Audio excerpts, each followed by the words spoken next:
Hello বন্ধুরা, নমস্কার। আশা করছি সবাই ভালো আছো, আমিও ভালো আছি। তো এখানে মাসি তালের যে আটিটা থাকে সেটা কাটতেছে। আগে যখন আমরা ছোট ছিলাম তখন আমাদের ঠাম্মিকে দেখেছি এগুলো ছাইয়ের মধ্যে রেখে দিতে। এগুলোর ভিতরে যে পোকাগুলো হয় সেগুলো খেতে ভীষণই টেস্টি লাগে, ভীষণই ভালো লাগে। তো ছাইয়ের মধ্যে রাখলে ভিতরে যে পোকাগুলো হয় সেগুলো একটু নরম নরম লাগে আর রস রস থাকে, ভালো লাগে খেতে।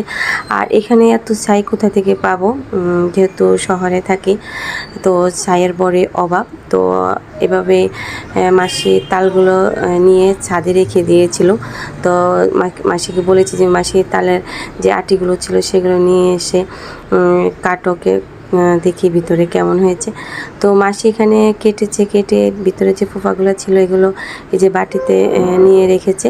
আর মাসির অনেক কষ্ট হয়েছে তালের যে আটিগুলো আছে সেগুলো কাটতে, কারণ অনেক শক্ত হয়েছিল, রোদে একদম ঠনঠন হয়ে গেছে। আর এখন তো প্রচণ্ড পরিমাণের রৌদ্র আর গরম, সেজন্য অনেক গরম হয়েছে, কিন্তু খেতে ভীষণই ভালো লেগেছে। কিন্তু মিষ্টিটা কম লেগেছে আর রসটাও কম ছিল, শুকনো ছিল।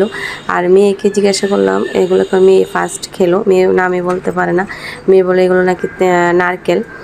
তো মেয়েরও নাকি ভালো লেগেছে। তো আমার কাছে তো সবসময় এটা ভালো লাগে, কিন্তু গ্রামে মাটির মধ্যে বা ছায়ের মধ্যে সেটা লাগে, সেটাই বেশি টেস্টি লাগে। টাটা।